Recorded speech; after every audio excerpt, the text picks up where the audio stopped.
তিব্বত সম্পর্কে আমরা অনেক কিছু শুনেছি, কিন্তু আসল সত্যটা কতটুকু জানি? এই ভিডিওতে আমরা জানবো তিব্বত নিয়ে এমন 6টি বিষয় যেগুলো বইয়ে খুব একটা বলা হয় না। কেন এই ভূখণ্ডকে পৃথিবীর ছাদ বলা হয়, কিভাবে মানুষ এখানে কঠিন প্রকৃতির সঙ্গে লড়াই করে বাঁচে, আর কেন মৃত্যু এখানে শেষ কথা নয়। এখানে ধ্যান শুধু ধর্ম নয়, এটা টিকে থাকার একটি উপায়, আর বিশ্বাস এখানে মানুষের মূল শক্তি। চলুন তিব্বতের সেই দিকগুলো দেখে নেওয়া যাক, যেগুলো জানলে ভাবতে বাধ্য হবেন।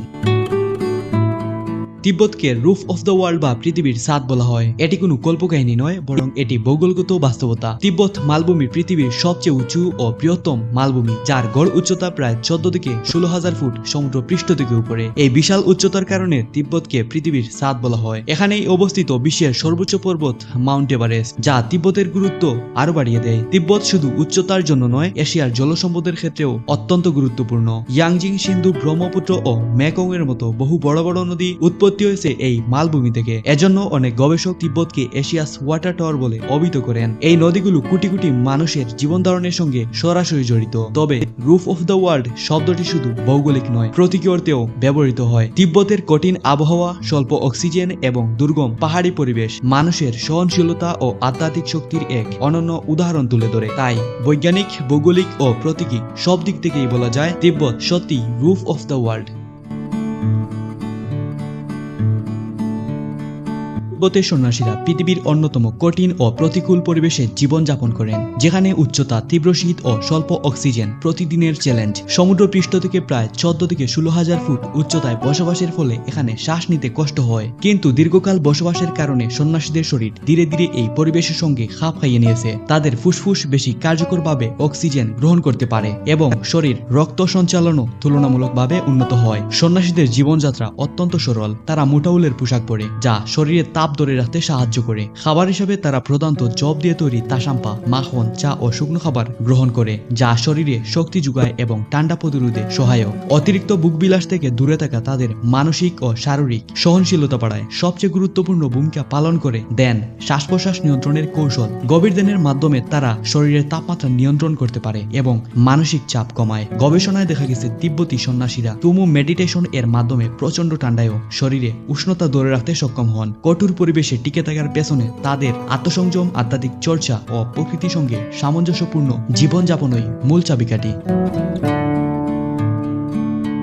মেডিটেশন বা ধ্যান চর্চার ইতিহাসে তিব্বতী সন্ন্যাসীদের ভূমিকা অত্যন্ত গুরুত্বপূর্ণ ও অনন্য। বহু শতাব্দী ধরে তারা মন ও শরীরের গভীর সংযোগ বোঝার জন্য ধ্যানকে জীবনের কেন্দ্রবিন্দু হিসাবে গ্রহণ করেছেন। তিব্বতী বৌদ্ধ ধর্মে ধ্যান শুধু আধ্যাত্মিক মুক্তির পথ নয়, বরং মন নিয়ন্ত্রণ ও আত্মশুদ্ধির এক শক্তিশালী মাধ্যম। তিব্বতী সন্ন্যাসীরা বিভিন্ন ধরনের ধ্যান পদ্ধতি অনুসরণ করেন, যার মধ্যে সামতা ও বিপাশনা অন্যতম। সামতা ধ্যান মনকে স্থির ও একাগ্র করে, আর বিপাশনা ধ্যান বাস্তবতার গভীর উপলব্ধি এনে দেয়। এছাড়াও তুমু মেডিটেশন এমন একটি কৌশল যার মাধ্যমে সন্ন্যাসীরা শরীরের অভ্যন্তরীণ শক্তি জাগ্রত করে এবং শ্বাস প্রশ্বাস নিয়ন্ত্রণের মাধ্যমে মন ও দেহকে প্রভাবিত করে। মাইন্ড কন্ট্রোল বলতে তারা অন্যকে নিয়ন্ত্রণ করার ক্ষমতাকে বোঝায় না, বরং নিজের চিন্তা, আবেগ ও ভয়কে নিয়ন্ত্রণ করাই এর মূল লক্ষ্য। দীর্ঘমেয়াদী ধ্যান চর্চার ফলে সন্ন্যাসীরা মানসিক চাপ, ক্রোধ ও অস্থিরতা দমন করতে সক্ষম হন। আধুনিক বিজ্ঞানও আজ স্বীকার করেছে তিব্বতী সন্ন্যাসীদের ধ্যান পদ্ধতি মানুষের একাগ্রতা বাড়াতে, স্মৃতিশক্তি উন্নত করতে এবং মানসিক স্বাস্থ্যের ইতিবাচক প্রভাব উন্নতি করতে গুরুত্বপূর্ণ ভূমিকা পালন করে।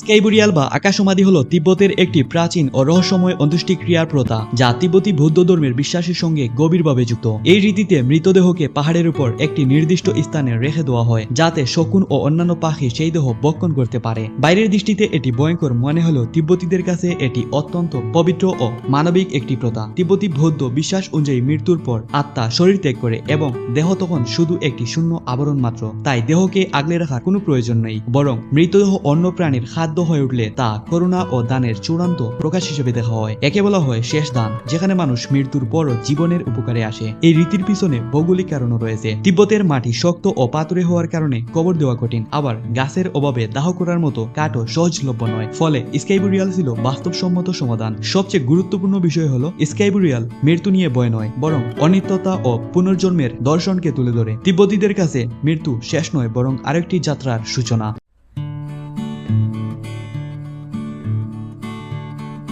তিব্বতের পাহাড়ঘেরা বিস্তীর্ণ অঞ্চল নিয়ে বহু অভিযাত্রী, পরিব্রাজক ও স্থানীয় মানুষের মুখে একটি রহস্যময় দাবি শোনা যায়। রাতে বা নির্জন সময়ে সেখানে নাকি অদ্ভুত অজানা শব্দ ভেসে আসে, কখনো গভীর গুঞ্জন, কখনো বাঁশির মতো সুর, আবার কখনো দূর থেকে ভেসে আসে কান্না বা মন্ত্রপাঠের মতো আওয়াজ। এই অভিজ্ঞতাগুলো বহুদিন ধরেই কৌতূহলের জন্ম দিয়েছে। বৈজ্ঞানিক দৃষ্টিকোণ থেকে এই শব্দগুলোর পেছনে প্রকৃতির কারণ রয়েছে বলে ধারণা করা হয়। তিব্বতের উচ্চতা ও খোলা পাহাড়ি গঠন বাতাসের গতিপথকে অস্বাভাবিক করে তোলে। পাহাড়ের ফাঁক, বরফের স্তর ও সংকীর্ণ উপত্যকার ভেতর দিয়ে প্রবল বাতাস প্রবাহিত হলে তা বিভিন্ন কম্পন সৃষ্টি করে, যা মানুষের কানে অদ্ভুত শব্দ হিসাবে ধরা পড়ে। এছাড়াও বরফ ভাঙ্গা পাহাড় ধস বা তাপমাত্রার হঠাৎ পরিবর্তন থেকেও গভীর শব্দ তৈরি হতে পারে। তবে তিব্বতী সংস্কৃতিতে এসব শব্দের আধ্যাত্মিক ব্যাখ্যাও রয়েছে। অনেক সন্ন্যাসী বিশ্বাস করেন এগুলো পাহাড়ের আত্মা বা প্রকৃতির ভাষা। ধ্যানের সময় এই শব্দগুলোকে তারা একাগ্রতার অংশ হিসাবে গ্রহণ করেন। বিজ্ঞান ও বিশ্বাস এই দুইয়ের মাঝামাঝি অবস্থানেই তিব্বতের অদ্ভুত শব্দ আজও মানুষের মাঝে এক কৌতূহলের কারণ হয়ে রয়েছে।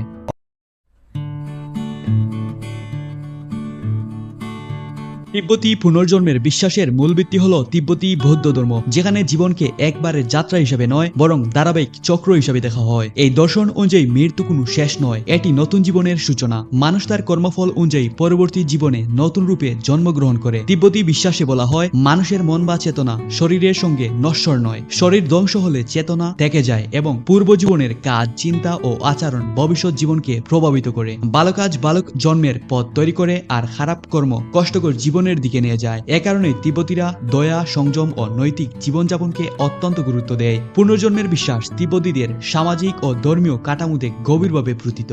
দালাই লামা ও অন্যান্য উচ্চস্তরের লামাদের পুনর্জন্ম শনাক্ত করা প্রথা একটি বড় উদাহরণ। বিশ্বাস করা হয় তারা ইচ্ছাকৃতভাবে পুনর্জন্ম গ্রহণ করেন মানুষের কল্যাণের জন্য। এই বিশ্বাস মানুষকে মৃত্যু ভয় থেকে মুক্ত করে এবং জীবনের প্রতিটি কাজের জন্য দায়িত্বশীল করে তোলে। তিব্বতীদের কাছে পুনর্জন্ম মানে আশার বার্তা, যেখানে প্রতিটি জীবন আত্মশুদ্ধি ও উন্নতির আরো একটি সুযোগ।